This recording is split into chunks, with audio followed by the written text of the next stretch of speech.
السلام علیکم ورحمۃ اللہ وبرکاتہ۔ آج میں بہت ہی ایک امپورٹنٹ ٹاپک پہ آپ لوگوں کے سامنے روبرو ہونا چاہتا ہوں۔ ناظرین، آج میں ادب کے تعلق سے چند کلمات آپ کے گوش گزار کرنا چاہتا ہوں۔ آپ دیکھیں کہ ادب کا اسلام میں کتنا بڑا مقام ہے۔ دیکھیے، آقا کریم صلی اللہ علیہ وسلم فرماتے ہیں، الاسلام کلہ ادب۔ اسلام مکمل ادب ہے۔ اسلام مکمل ادب ہے۔ حضرات، ہر چیز کا اس کی مناسبت کے حساب سے ادب کی جاتی ہے۔ اللہ و رسول کا ادب یہ ہے کہ اللہ اور اس کے رسول کی اطاعت اور فرما برداری کی جائے۔ جو احکام ہمارے آقا علیہ الصلاۃ والسلام اللہ کے پاس سے لے کر آئے ہیں، ان احکامات پر عمل کیا جائے۔ حضرات، اگر قرآن کا ادب دیکھیں، قرآن کا ادب یہ ہے کہ قرآن کو باوضو ہو کر خشوع و خضوع کے ساتھ تلاوت کی جائے۔ ماہ رمضان کا ادب یہ ہے کہ ماہ رمضان کے جب دن آئیں تو اس میں روزہ رکھا جائے۔ اگر عذر شرعی کی بنیاد پر روزہ نہ بھی رکھے تو کم از کم لوگوں سے چھپ کر کھائے پیے، لوگوں کو دکھا کر نہ کھائے، یہ ادب ہے۔ حضرات، ایسے ہی کعبہ معظمہ کا ادب یہ ہے کہ کعبہ کی طرف پاؤں نہ پھیلائے، اس کی طرف پیٹ یا پشت کر کے پیشاب پاخانہ رفع حاجت نہ کرے۔ یہ کعبہ شریف کا ادب ہے۔ اسی طرح ماں باپ کا ادب ہے، استاذ کا ادب ہے، پیر کا ادب ہے، رشتہ داروں کا ادب ہے، اپنے پڑوسیوں کا ادب ہے۔ لیکن میرے دوستو، میں جس ادب کی بات کرنے جا رہا ہوں، جس ادب کا میں تذکرہ کرنے جا رہا ہوں، حضرات، یہ ایک بہت ہی پیاری حدیث آپ کے سامنے رکھنے جا رہا ہوں، جو بخاری شریف کی حدیث پاک ہے۔ آقا کریم صلی اللہ علیہ وسلم بستر علالت پر ہیں، آپ کی طبیعت ناساز ہے، طبیعت خراب ہے۔ آپ نماز پڑھانے کے لیے حضرت سیدنا ابو بکر صدیق رضی اللہ تعالی عنہ سے فرماتے ہیں کہ اے لوگو، حضرت ابو بکر صدیق سے کہو، حدیث پاک کے لفظ ہیں، مرو ابا بکر فلیصلی بالناس، کہ لوگوں سے کہو، ابو بکر سے کہو کہ وہ لوگوں کو نماز پڑھائے۔ حضرت سیدہ عائشہ صدیقہ رضی اللہ تعالی عنہا کہتی ہیں کہ یا رسول اللہ، میرے والد آپ کے مصلی پر کھڑے ہو کر نماز نہ پڑھا سکیں گے۔ گویا آپ کہنا چاہتی تھیں کہ میرے والد کا دل اتنا مضبوط نہیں، لہٰذا آپ جو ہے کسی اور کو حکم فرمائیے۔ لیکن آقا کریم صلی اللہ علیہ وسلم دوبارہ یہی ارشاد فرما رہے ہیں کہ اے عائشہ، لوگوں سے ابو بکر سے کہو کہ وہ لوگوں کو نماز پڑھائے۔ حضرت عائشہ پھر یہی عذر پیش کرتی ہے۔ آقا کریم صلی اللہ علیہ وسلم تیسری مرتبہ تاکید کے ساتھ میں یہ فرما رہے ہیں کہ مرو ابا بکر فلیصلی بالناس، کہ ابو بکر سے کہو کہ وہ لوگوں کو نماز پڑھائے۔ حضرات، آخرکار سیدنا ابو بکر صدیق رضی اللہ تعالی عنہ حضور علیہ الصلاۃ والسلام کے حکم سے، حضور علیہ الصلاۃ والسلام کے حکم پر عمل کرتے ہوئے مصلی امامت پر کھڑے ہو جاتے ہیں۔ حضرات، سیدنا ابو بکر صدیق رضی اللہ تعالی عنہ جیسی ذات اور ایسی ہستی جو پوری دنیا کے اندر تمام انسانوں میں سب سے افضل ہیں، سوائے یہ کہ وہ نبی نہیں ہیں، یعنی نبوت کے بعد جو ہے انسانوں میں جو سب سے بڑا مقام ہے وہ حضرت ابو بکر صدیق کا ہے۔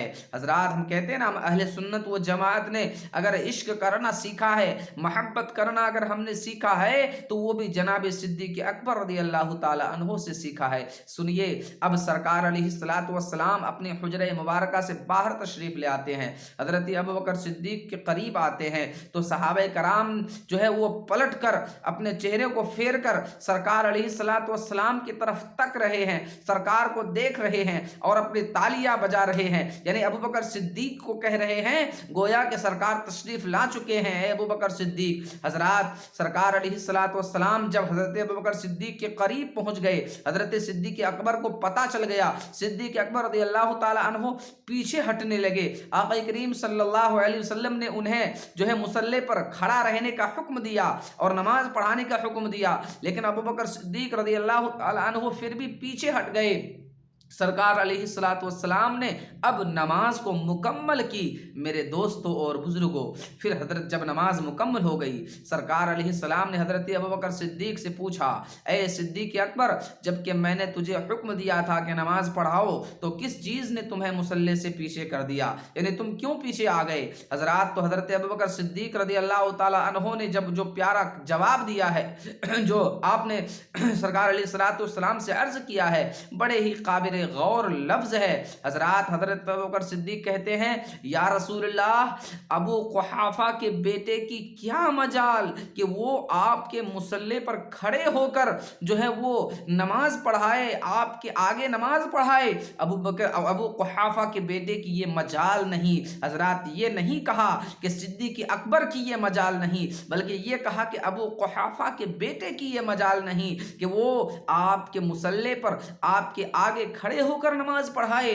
حضرات اتنا ادب تھا حضرت صدیق اکبر رضی اللہ تعالی عنہ کے دل میں سرکار علیہ الصلوۃ والسلام کا کہ نماز کی حالت میں ہے، اللہ کی نماز میں ہے، اللہ کے حکم کی تعمیل کر رہے ہیں، خدا کی اس بندگی میں سب سے اہم جو فرض ہے، سب سے اہم جو بندگی ہے، اس بندگی میں آپ اللہ کی بندگی کو بجا لا رہے ہیں، لیکن اس حالت میں بھی جب عشق رسول سینے میں آتا ہے تو دل یہ گوارا نہیں کرتا کہ محبوب کے آگے نماز پڑھاتے رہیں۔ حضرات آپ نماز کو چھوڑ کر پیچھے آ گئے۔ حضرات ایک وقت کے لیے ایسا بھی ہوا کہ مصلی پر کوئی امام نہیں تھا، آقا کریم صلی اللہ علیہ وسلم پھر مصلی پر گئے اور نماز کو مکمل کی۔ اس سے نہ تو نماز کسی کی خراب ہوئی بلکہ نماز اور کامل ہو گئی۔ اور دوسری بات یہ کہنا چاہتا ہوں کہ اتنا جو ہے نماز جیسی اہم عبادت کے اندر بھی حضرت ابوبکر صدیق نے جب حضور کا اتنا ادب کیا ہے تو بتائیے اور دیگر جو ہے امور میں اور دیگر جو ہے جگہوں پر سرکار صدیق اکبر رضی اللہ تعالی عنہ نے کتنا ادب کیا ہوگا۔ حضرات میں یہی عرض کرنا چاہتا ہوں، ہمارا اسلام ہمیں ادب کا درس دیتا ہے، ہمارا اسلام ہمیں محبت کرنا سکھاتا ہے، ہمارا اسلام ہمیں ایک دوسرے کی جو ہے وہ ایک دوسرے کی دل جوئی کرنا سکھاتا ہے، ایک دوسرے سے جڑنا سکھاتا ہے۔ ہمارا اسلام ہمیں ٹوٹنا نہیں سکھاتا، ہمارا اسلام ہمیں نفرت کرنا نہیں سکھاتا۔ لہٰذا جب بھی اور جہاں کہیں بھی ہم ملیں، ایک مومن دوسرے مومن سے ملے تو وہ جو ہے وہ ہنسمکھ چہرے کے ساتھ، خوش مزاجی کے ساتھ ایک دوسرے سے ملے اور ان سے سلام کلام کرے، ان کی خیریت پوچھے، اللہ اس میں بھی ثواب عطا فرماتا ہے۔ اور سب سے زیادہ جو ہماری محبت کا حقدار ہے طبعی اعتبار سے تو وہ ہمارے والدین ہیں، اور عقلی اعتبار سے ہمارے سرکار جناب محمد رسول اللہ صلی اللہ تعالی علیہ وسلم ہیں، جن سے ہم جو ہے ماں باپ سے بھی زیادہ محبت کرتے ہیں۔ میرے آقا علیہ السلام کی حدیث پاک ہے کہ کوئی بھی شخص اس وقت تک مکمل مومن نہیں ہو سکتا، کامل انسان کامل مومن نہیں ہو سکتا جب تک کہ وہ اپنے تمام جو ہے رشتہ دار، اپنے والدین سے بھی زیادہ مجھ سے محبت نہ کر لے۔ اس لیے اپنے نبی کا سب سے زیادہ ادب کیجئے، تعظیم کیجئے۔ ہمارے بڑے بڑے بزرگان دین نے یہ کہا ہے کہ جو ہے اصل ایمان تو ادب مصطفیٰ کا نام ہے، یعنی ادب مصطفیٰ ہی اصل ایمان ہے۔ جس کے دل میں ادب مصطفیٰ ہے وہ ایمان والا ہے، وہ مومن مسلمان ہے، اور جس کے دل میں ادب مصطفیٰ نہیں ہے وہ مومن نہیں ہے، وہ مسلمان نہیں ہے، وہ غدار ہے، منافق ہے۔